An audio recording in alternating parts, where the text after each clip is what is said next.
So today we are meeting here for Jenny's defense. She is my first full graduate student. I have already graduated 3 halves, which makes 1.5, but she is the first full graduate student that I'm graduating, hopefully. Who knows? So right from the beginning, she has been working very hard. She's been doing lots of things. She was the one that you email at her at 3 a.m. and she will reply at 3:5 a.m. So she's been working all the time, always like that, very late.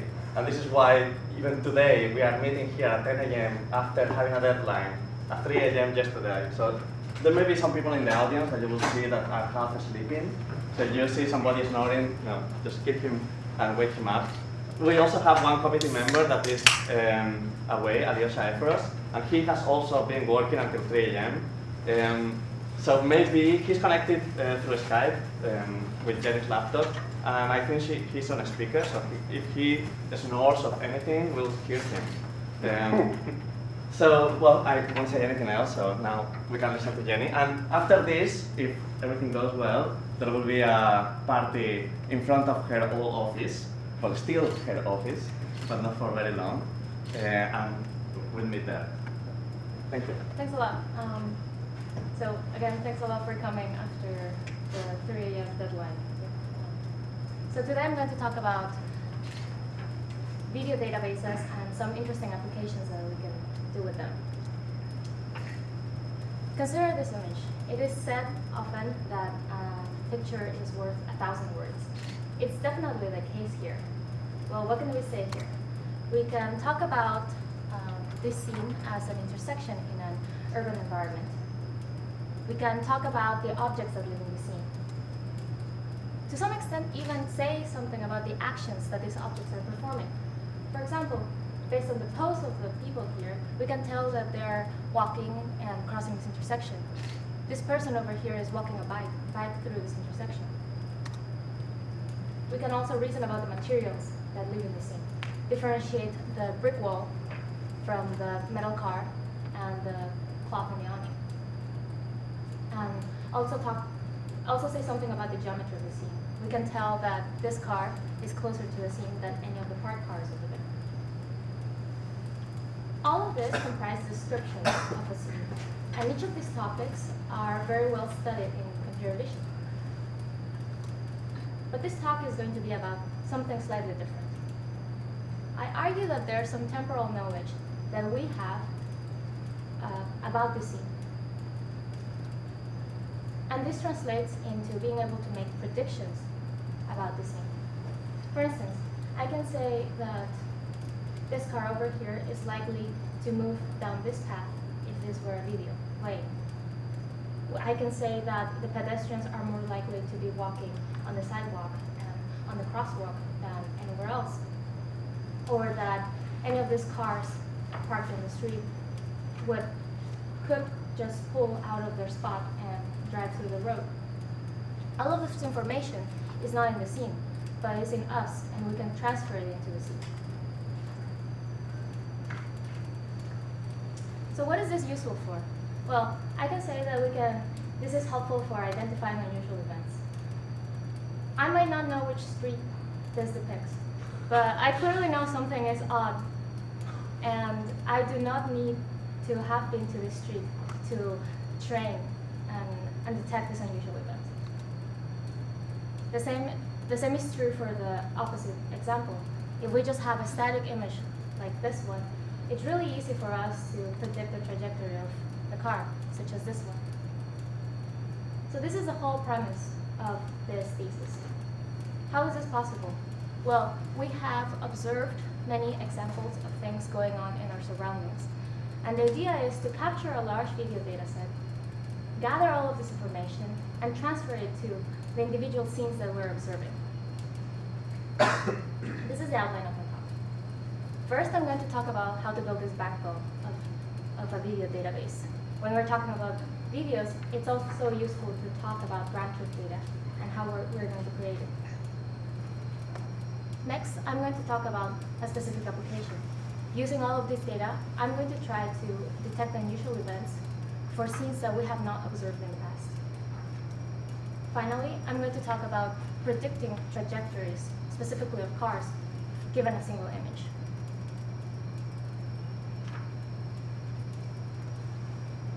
So let's talk about the video database part. Data is everywhere in computer vision. It is highly likely that if you're working on a computer vision research project, you have some sort of data. This can be in the form of digits, faces, cars, 3D objects, stereo pairs, etc. And when we're talking about data, it's sometimes very useful to have some ground truth information. And at least in the static image domain, there have been numerous efforts in collecting large, dense, and rich databases with annotations. We have, for example, the ESP game that was introduced by Luis Bonan and his collaborators in 2005. The objective was to make the annotation task less tedious by turning it into a game. Also, then there was the Label Me effort by Brian Russell and some members of his lab.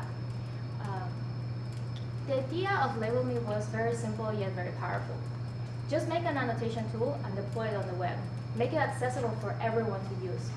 If someone wants to annotate their data set, they can just send their images to Antonio or Ryan. They can upload them in the Label Me web server, and they can just help annotate. They can also send their link to their friends, and suddenly researchers don't have to reinvent this wheel over and over to annotate new images. This gives some power to, and this also creates a large community of collaborators. Just to show how useful annotated images are, there are even companies built around this premise to hire people to annotate to annotate images and then sell them to researchers. That is the case of imageparsing.com. However, since 2008, many researchers have started to tap into the resources of Amazon Mechanical Turk. The idea is that there are Turkers or workers around the world that are willing to help do simple tasks, and one of the simple tasks is annotation for a nominal amount. But this talk is about videos. What is the state of videos in the world? Well, the latest statistics of YouTube tell us that more than 48 hours of video are uploaded into YouTube every minute. This is a massive amount of data. We can argue that these videos might not be clean, they might be noisy, there might be repetitions. Well, if we think about the IMDb dataset, the IMDb is indexing more than 2 million titles as of today. So there's definitely a large number of videos available for us to work with. How does the state of videos in computer vision research look like?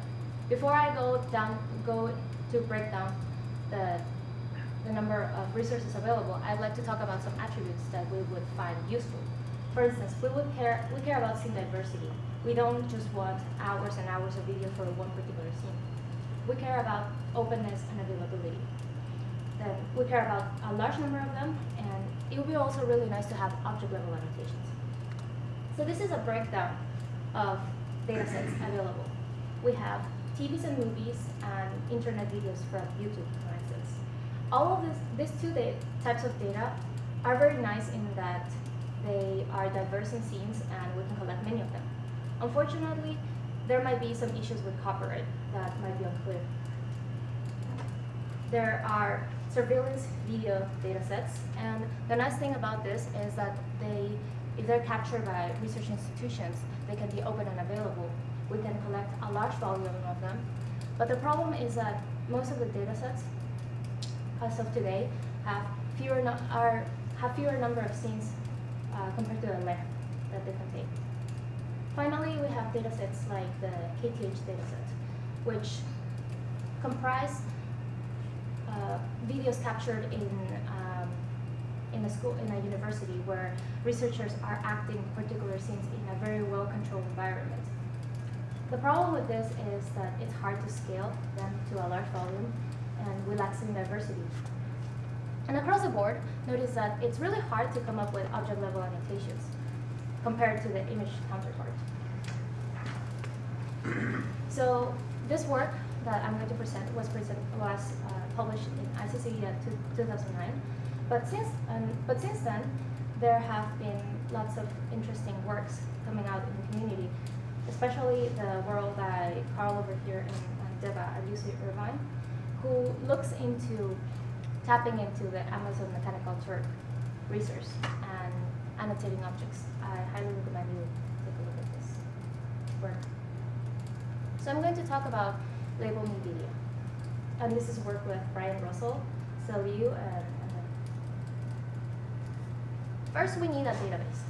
So in order to capture as much varied data as possible, Antonio bought 15 to 20 cameras and distributed them amongst volunteers in the lab. The objective was to capture as many scenes as you could. The requirement was to capture full scenes of at least 10 seconds long. We don't want close-ups of objects, for example. So we ventured out into the world and captured scenes in indoor environments, outdoor environments, parking lots, offices, etc. But the label me objective in general, not just the video one, the image one as well, is not just to zip up a series of images, put them on a link in the web, and distribute them. The idea is a little bit more than that. Where Brian Russell proposed a framework back in 2005. The idea is that we're going to have a cloud service, and it's very simple. If we have a user that has captured a video, for instance, he can just upload it into label me. We will provide the tools to annotate them, and he can help annotate. But he can also send the link to a volunteer, for example, his mom here, who is willing to help a lot. It's not? I found out on Facebook. Okay, yes. But moreover, the advantage is that this video will live without copyright issues because it will be donated into the database. And other researchers will be able to download these videos, download copies, and do work with them. So let's look into the features that this tool has. The first one is object annotation. The idea is that we want to delineate the object across the video in time. Here we have an annotation of a person, a car, and a backpack. We support also event annotation, which is a floating label that points to one or more objects. Here, for example, we have a person carrying this backpack, and this is the metadata that we can generate. So how do now that we're talking about annotating objects, it's important to come up with a clever way to interpolate annotation. If we have annotations at 2 times, we want to fill in this gap of frames with more annotations. So what we come up with is an intuition around the objects that we observed in the database. We are going to assume that objects move in a straight line in the 3D world, at least a piecewise straight line. Okay, so assume that these are the annotations of a car at T0 and at T1. We can extrapolate the shape at T equals infinity, as well as the position. So we can solve for this translation in 3D. A point in a line in 3D looks like this. It depends on the camera parameters, such as the focal length and the camera center. However, it turns out that we can rewrite this equation by substituting all these variables with A, B, C, D, and E. And if we have the values, the annotation values at T equals 0 and T equals 1, we can solve all of this in closed form without having to know the camera parameters. So this is an example of the annotation tool in action. Here we're annotating a person, and we're moving forward in the video to adjust annotation. So notice that the person is not a rigid object, so that violates the assumption that I just talked about. However, if we enclose him in a bounded box, the annotation tool seems to work fine. Now we have the case of car. And also, there's a slight violation of the assumptions that I talked about here. This crosswalk over here makes the car slow down and then pick up its speed. So this just translates to having to annotate, to edit the annotation a lot more.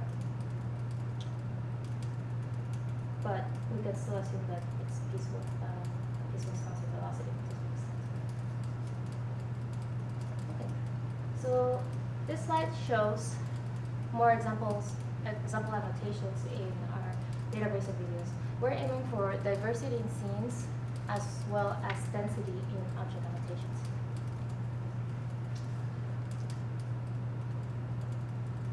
So here is a breakdown of the annotations by object class. We gathered all of the videos by asking volunteers just to capture whatever was in their surroundings. And we started annotating without any particular rule of what had to be annotated. We have, up to date, around 2,000 object annotations, which seems a lot less than the number of videos we have. We haven't been able to catch up with the number of videos that we captured. However, by looking at this distribution, we can tell that mostly people on cars are annotated. Because one hypothesis is that these are objects that are the ones moving and are probably the most salient ones in the videos that we observe now. It would be interesting to find better methods to annotate the database in a more dense manner. But given this, what can we exploit from this data? We have people on cars. So we're going to start by modeling the scene in 3D. We're going to make some assumptions. First, that the camera is held level with the ground. The ground plane is flat, and we don't have camera roll, so we just have the pitch. And that finally, the objects are modeled as standing planes. This is a similar model to the Label Me 3D one. So if we have this annotation over here, we will look at the object like here, and it won't have any depth. In the left, we have an overhead view of this world, and on the right, we have an image projection. Given this annotation, we can project the car into a 3D world like this. If the annotation changes like this, and we assume that cars don't change in size in the 3D world, we can conclude that the car is likely to move forward into the scene. And so on. Based on this intuition, we can estimate the 3D trajectories of objects. Let's assume that we know the base points of the objects, given the annotations, and that we're going to assume some camera height, the height of a human, and we're going to assume that we know the focal length, and also that the object is fixed in size in 3D. What we're left to estimate is the horizon line and the real width and height of the car here, in centimeters, for example. So the algorithm is going to be very simple. We're going to start by taking the base points of the objects from the annotations, and we're going to project them. We're going to transfer them into 3D with the parameters that we have at that moment. We're going to pop these boxes by using the knowledge of the real width and height of the object. Now that we have boxes, we can reproject them into 2D, like this. We can compute an error by comparing the difference between the reprojections and the annotations. And we'll continue in a gradient descent manner, like this, until we find a small enough error. So what this gives us is real-world measurements from these annotations only. We can tell that cars are around 1.6 meters tall, and people are around 1.73 meters tall. And we can also talk about the velocity here because we're dealing with video data. Here we find out that cars go at 36 kilometers per hour, which seems to match the speed in small streets, for example. Likewise, we conclude that people walk at 5.45 kilometers per hour. What other uses can Label Me be good for? Label Me video be good for? Well, some researchers at USC in the Cognitive Sciences department were interested in learning about where subjects look at in video. What they did is they track the motion, they track the fixations of subjects when watching videos. They don't only care about the x and y coordinate, they care about where their subjects are observing. Is it the eyes of the speaker, his hands, the background? And to do this, they use our annotation. We also collaborated with a large number of institutions to create a large surveillance video dataset. We helped annotate the events. Finally, researchers in France were interested in annotating their dataset of TVs and movies using our tool. Now I have talked about— Jenny? Yes? I think it's stopped. It got stuck on one slide. Okay. Can you? Should I? I'll stop the screen sharing and I'll call you again. How about that? Yep. Okay. Or you can just turn it off and on again and see if it works. How's this? Can you hear me? Yep. It's good. It should be back now. Yep. Okay. Perfect. Sorry. Oh yeah. Good. Thank you. Okay, thanks. Okay, so let's move on to the application, which is unusual event detection. When I think about unusual event detection, I think about the surveillance scenario. In the surveillance scenario, we have a camera mounted at the top of a building, looking at a scene like this. The objective is to learn a model of normality in the scene.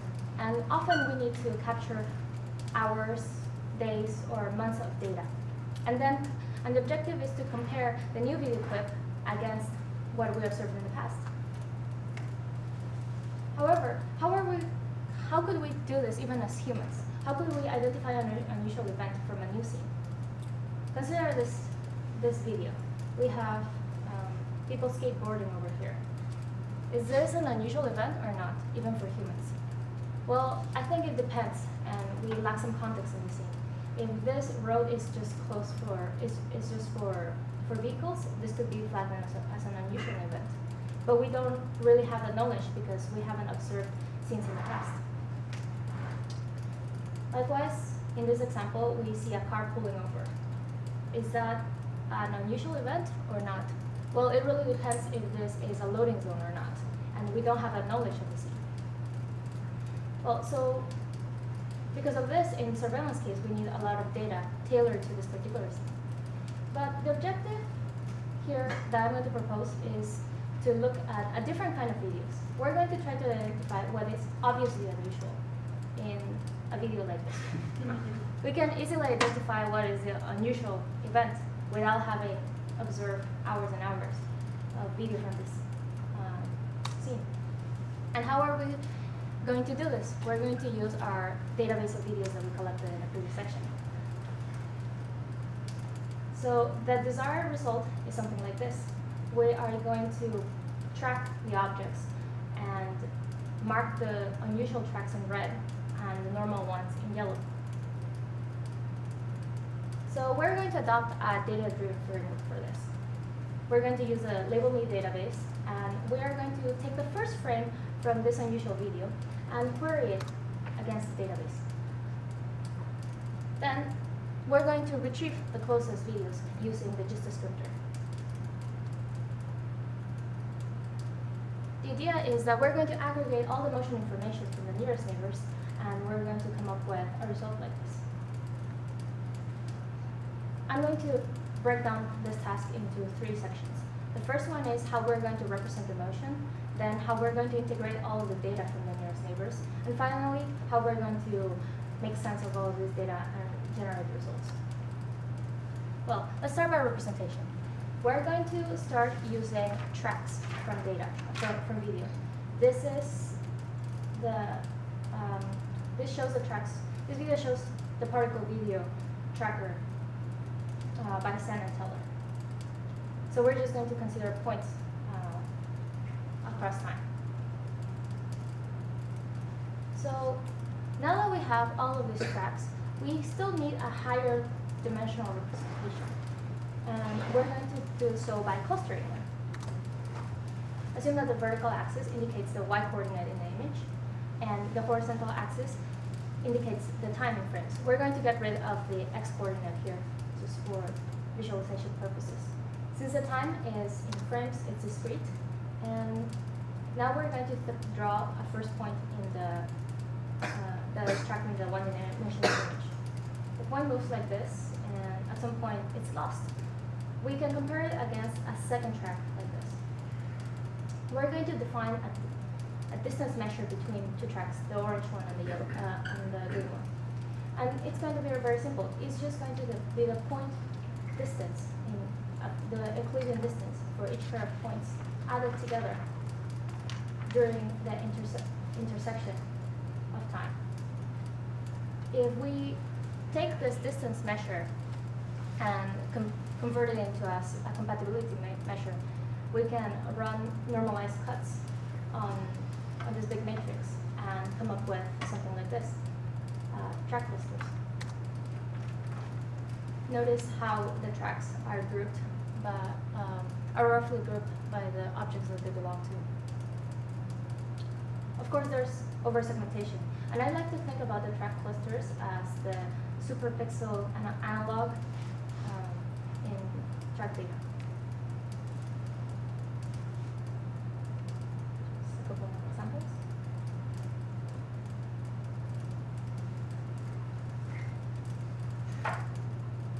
And in a scene like this, it's easy to get rid of clusters of background. We can just compute the overall movement of the cluster and discard it. So now that we have clusters, it's also important we need to move up one more level and compare between pairs of clusters. Our representation is going to be like this. If I keep drawing the cluster as if it was a scribble through the scene, it will look like this, accumulated through time. I'm going to superimpose a regular grid on top of it. And we are going to calculate the histograms of track orientations. This is very similar to the hog descriptor, but in track and accumulated through time. We will do so as well for the second track, and we come up with a second histogram. Then, if we want to compare every pair of clusters, we will just take the histogram intersection between them. So now that I have talked about all the tools, let's look at how we integrate all the data. With our query, we generate all the track clusters from the video, and we do so as well for all of the videos, the nearest neighbors. We can take one of the track clusters and compare it against each of the track clusters in the nearest neighbors. And the idea is that we will negatively correlate the intersection value to the maximum intersection to the anomaly score.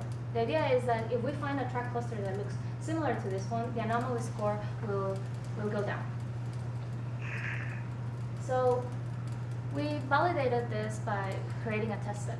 We downloaded 30 videos with object motions that we consider abnormal from the internet, and we labeled the objects that were moving in an abnormal motion compared to the ones that were moving in a normal motion. This video shows an example.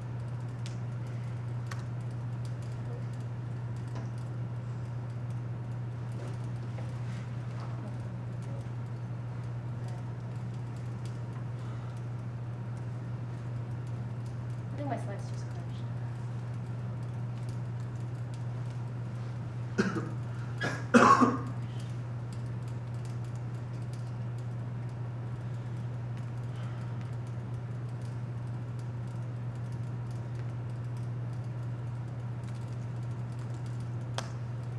Sorry about that.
how the annotation works.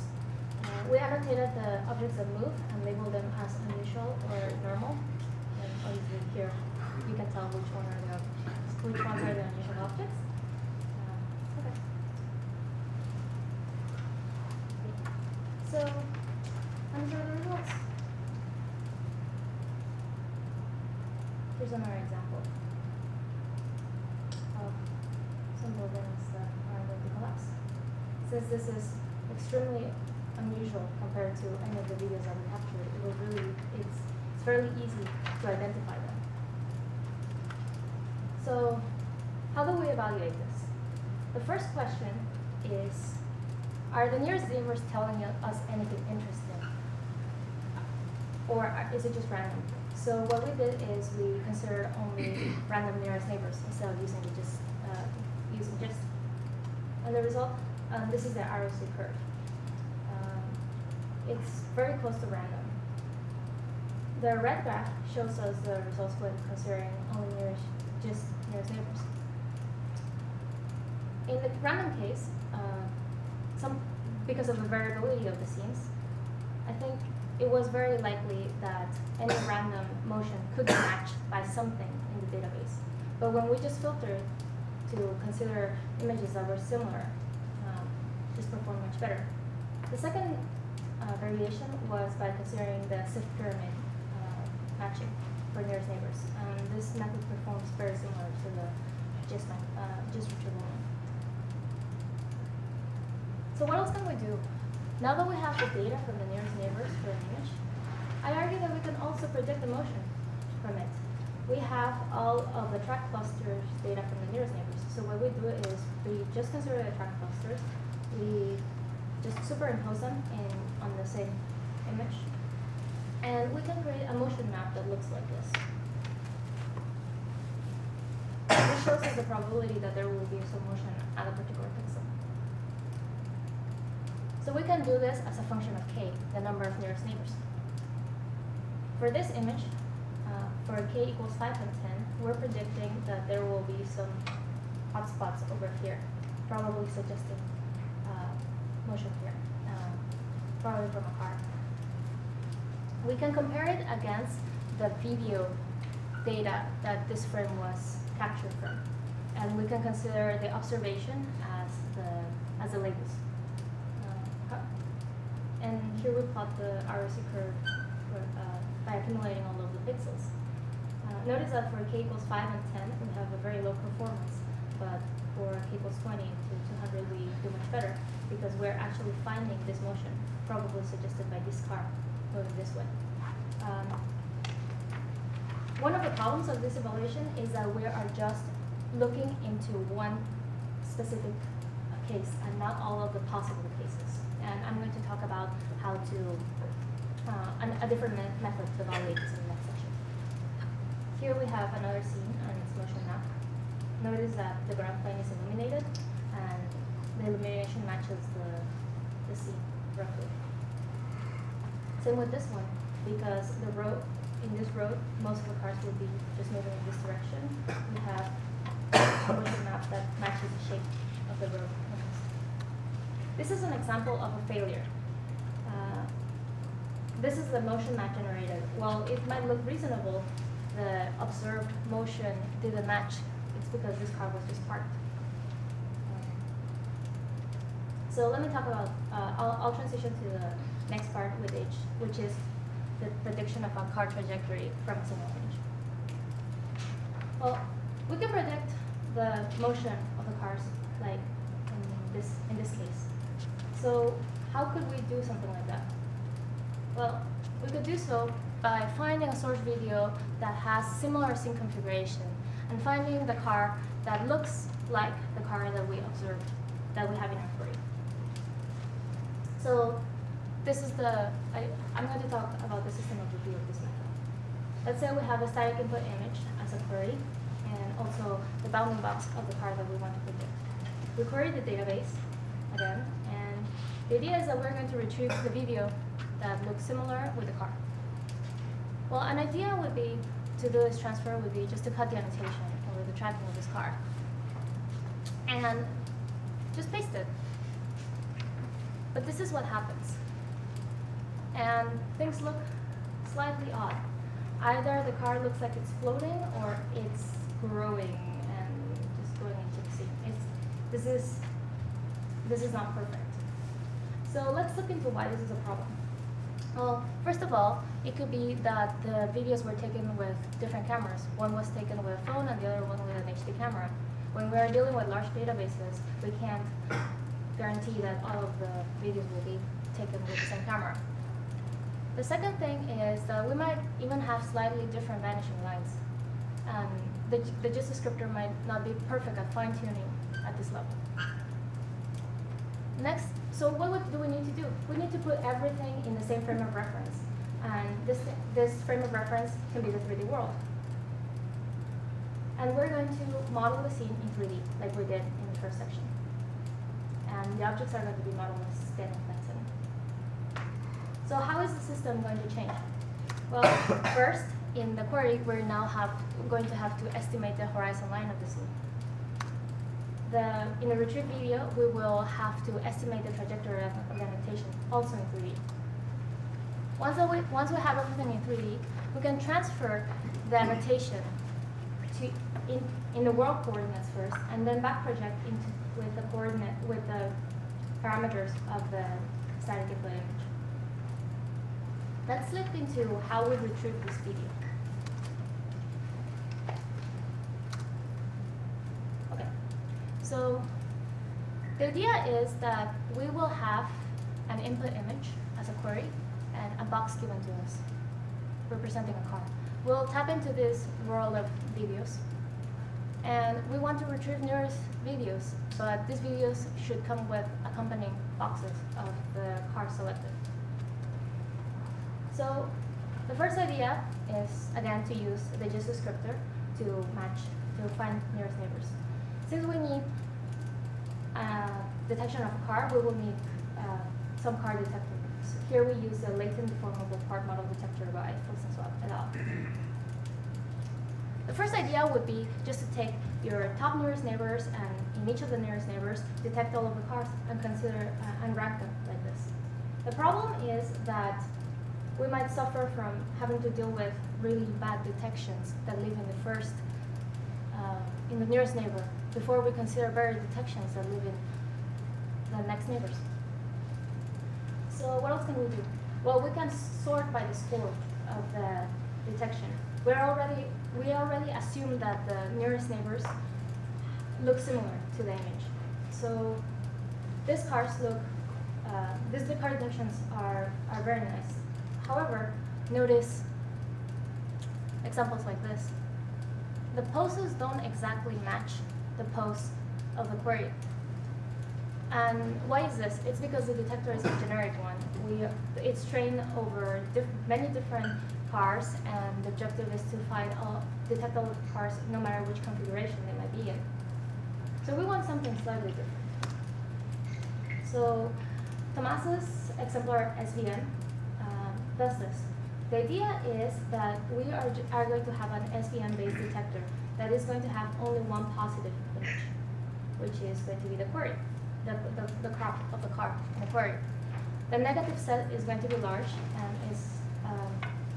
is going to help discriminate against all the cars that don't have the same pose. So we train a detector we train a different detector for each of the poses.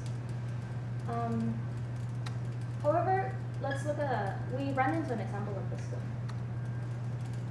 This is a query, and this is a detection given by the single exemplar SVM. When looking just at the bounding box, the template looks like a perfect template. However, if we run the latent deformable part model detector, we would get something, the blue box. Well, so for this particular application, we want the full cars. We don't want portions of cars because we want to translate all their motion. But we also care about the pose, which is what the exemplar SVM gives us. So what we do is something slightly different. We're going to use the detections from the LPDM detector, and we're going to discard them if there is no exemplar SVM detection that overlaps for, say, more than 70%. We compared these results we evaluated this by generating 37 different queries, each with a different pose, with a different train detector, compared an exemplar SVM alone compared to the LDPM case with filtering exemplar SVM results out, filtering when there are no supporting exemplar SVM detections. We also integrate the scene-use compatibility and also the bounding box intersection because we care about finding cars that are roughly located in the same place in the image. So this creates a rank detection that depends on the scene, the pose, cares about high scores in detections, and slightly the location too. Okay, so finally, now that we have the video, we can just transfer it. And here are some results. These were all generated given a single image. And the trajectories are not just, indicate sometimes a couple of seconds instead of something immediate, a small extrapolation of the motion, for instance.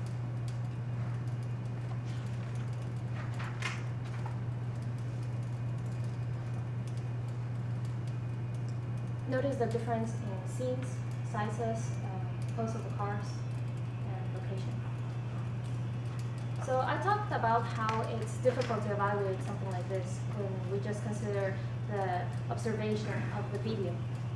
So to deal with that, we ran a user study. We created a test set with 30 cases, and each with a detection. For each test case, we generated 5 predictions. Each prediction looks like this. We have a start and an end. The start is shown in blue, and the end is shown in red. The trajectory is marked on the ground in orange. So this prediction shows the car moving forward. Now it shows how the car moves backward. And there are different variations of it. So these are all generated using the nearest neighbors rank. So now that we have all the 5 predictions, we asked 14 subjects to rate each prediction as likely, unlikely, but possible, impossible, or if it did not fail. We repeated this problem under 2 setups. The first setup was a synthetic background, like this. It preserved the same structure of the scene, like the same horizon line, and the objective here was to predict how well the pose matched the trajectory without dealing with obstacles or other semantics in the scene. The second one was in the original background. Here we care about if the cars run over other people or are moving on sidewalks, etc. So these are the results of the user study. We show the precision over the 30 images. And the first bar shows the percentage of cases where the top prediction was likely or possible, broken down into synthetic background and original background. It's not surprising that the synthetic background results are much higher than the original background ones. The second bar shows the percentage of cases where the top 2 predictions were likely or possible. This is, and so on. And notice that this graph just starts slowly coming down up to only 10% at the case of 5 predictions. But